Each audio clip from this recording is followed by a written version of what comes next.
English कैसे सीखें YouTube channel में आपका स्वागत है। इस क्लास में हम इस स्टोरी के एक एक वर्ड का उच्चारण लिखकर इसे ट्रांसलेट करेंगे और इसकी वर्ड मीनिंग भी आपको लिख कर बताएंगे, जिससे आपकी वर्ड मीनिंग और वोकेबलरी और अच्छी हो, आपको इंग्लिश से हिंदी बनाना आसानी से आने लगे, आपको वर्ड मीनिंग वोकेबलरी ज़्यादा समय तक याद रहे। इसी के साथ आप कर दीजिए इस वीडियो को लाइक और मैं करता हूँ शुरू।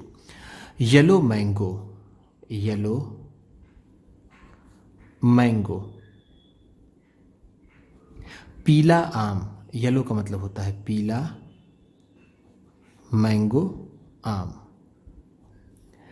वन डे, वन डे एक दिन।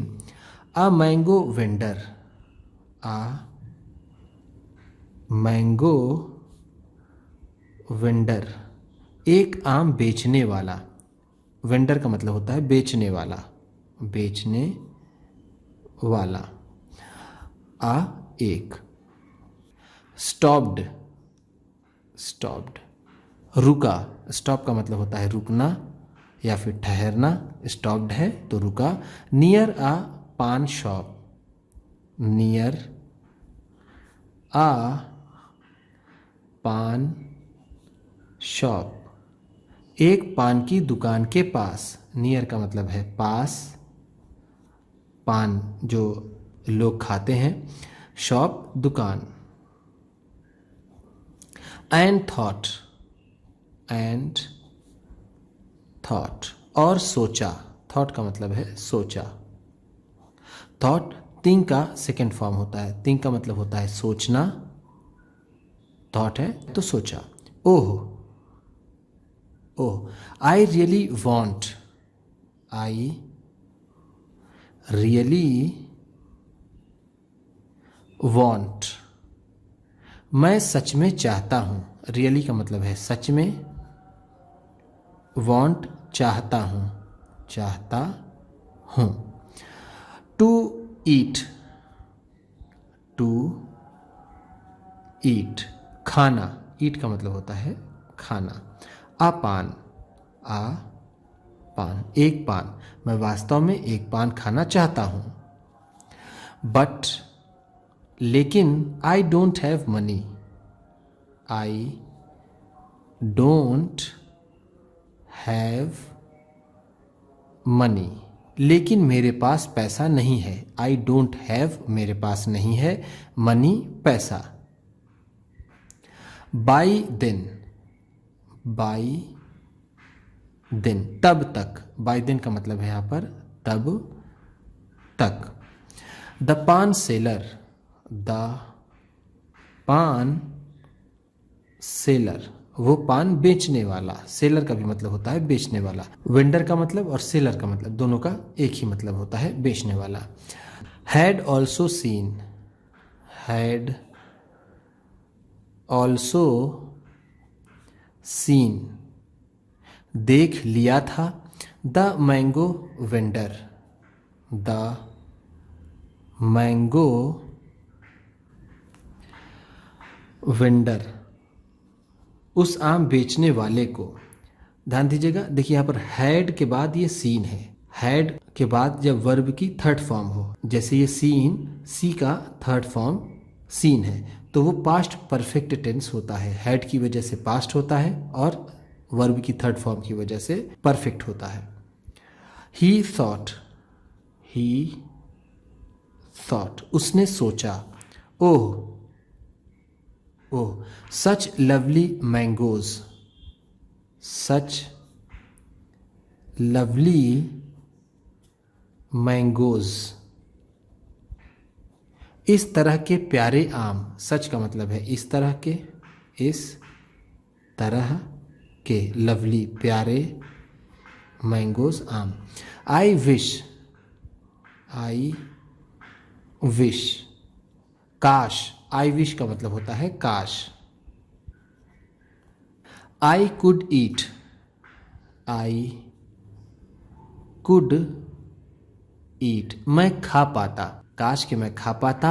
One of those juicy mangoes, one of those juicy ones, उन रसीले आमों में से एक। जूसी का मतलब है रसीले, रसीले।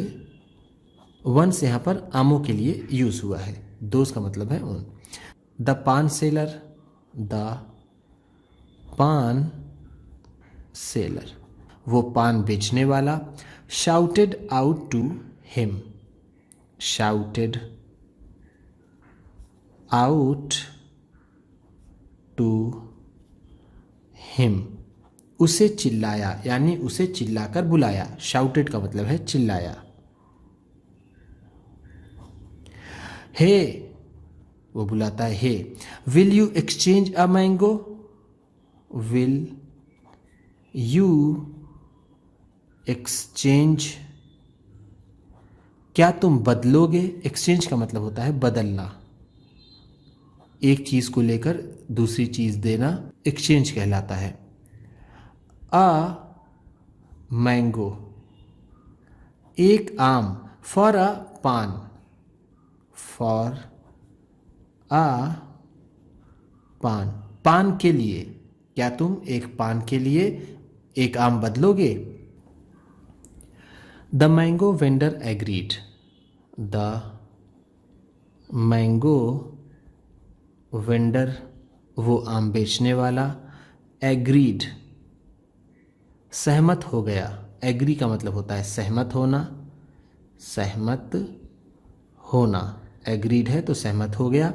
द पान सेलर, द पान सेलर, वो पान बेचने वाला।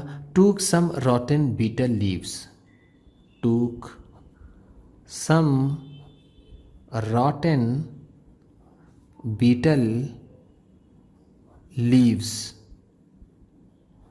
कुछ सड़े हुए पान के पत्ते लिए। टूक का मतलब है यहाँ पर लिए, सम कुछ, रॉटन सड़े हुए, सड़े हुए।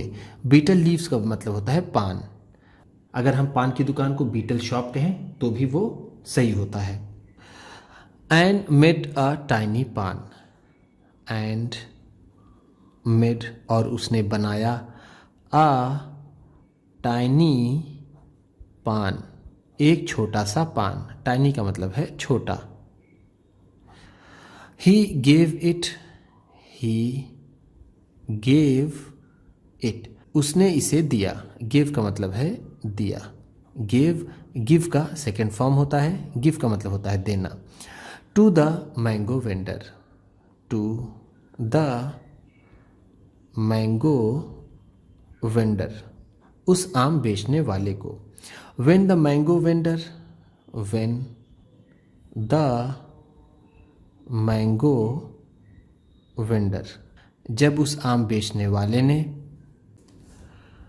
Asked for chuna, asked for chuna, चूना मांगा। आस्क फॉर का मतलब होता है मांगना, आस्क्ड फॉर है तो मांगा। ही रिप्लाइड, ही रिप्लाइड, उसने जवाब दिया। रिप्लाई का मतलब होता है जवाब देना, रिप्लाइड है तो जवाब दिया। गो एंड रब, गो एंड रब, जाओ और रगड़ो। रब का मतलब होता है रगड़ना। गो जाना, जाओ और रगड़ो। द पान, द पान, इस पान को। Against the wall, against the wall, दीवार पर।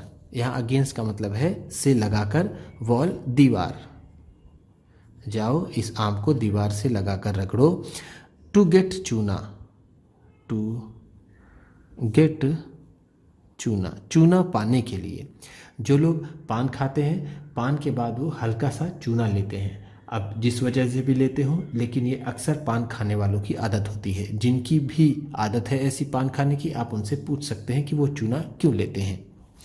The mango vendor realised that, the mango vendor, उस आम बेचने वाले ने।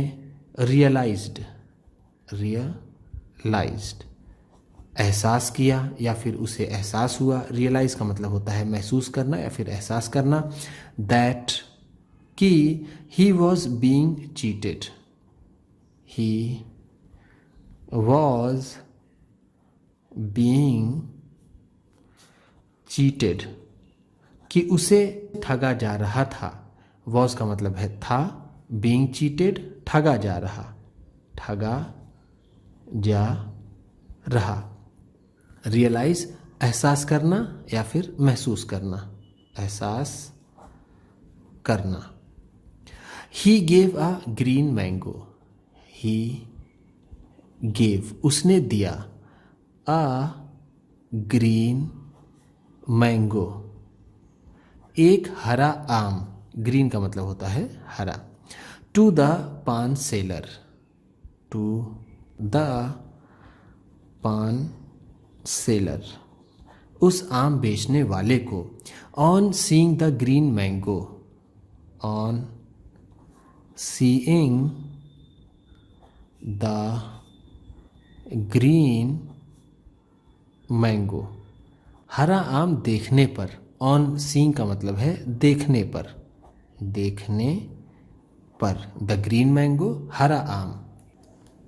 द पान सेलर सेड, द पान सेलर सेड पान बेचने वाले ने कहा। सेड का मतलब है कहा। गिव मी अ येलो मैंगो, गिव मी अ येलो मैंगो मुझे एक पीला आम दो। येलो का मतलब होता है पीला, मैंगो आम, गिव मी मुझे दो। The mango vendor replied, the mango vendor replied आम बेचने वाले ने जवाब दिया। Rub your mango, rub your mango अपने आम को रगड़ो। Against that yellow painted wall, against that yellow painted wall उस पीले से दीवार पर। येलो पेंटेड वॉल का मतलब है वो दीवार जो पीले रंग से पेंट हुई है, अगेंस्ट लगाकर। एंड और you will get, you will get तुम पा जाओगे या फिर तुम्हें मिल जाएगा। अ येलो मैंगो, अ येलो मैंगो एक पीला आम। तुम इस आम को उस पीली दीवार पर रगड़ो, तुम्हें एक पीला आम मिल जाएगा। ये कहानी जैसे को तैसा की कहावत पर आधारित है, जिसे हम इंग्लिश में टिट फॉर टैट कहते हैं। टिट फॉर टैट, जिसका मतलब होता है जैसे को तैसा। उम्मीद करता हूँ इस क्लास में बताई गई वर्ड मीनिंग्स और सेंटेंसेस आपको अच्छे लगे होंगे। सबसे अच्छा वर्ड कौन सा लगा इसे कमेंट बॉक्स में ज़रूर बताइएगा। इसी तरह की वीडियोस के साथ साथ ढेर सारी रीडिंग की, ट्रांसलेशन की और बहुत से इंग्लिश सीखने वाली वीडियोस पाने के लिए चैनल को सब्सक्राइब कीजिए और ये वीडियो किसी न किसी अपने एक दोस्त को, मित्र को, परिवार वाले को शेयर भी ज़रूर कर दीजिएगा। तो चलिए मिलते हैं फिर अगले वीडियो में।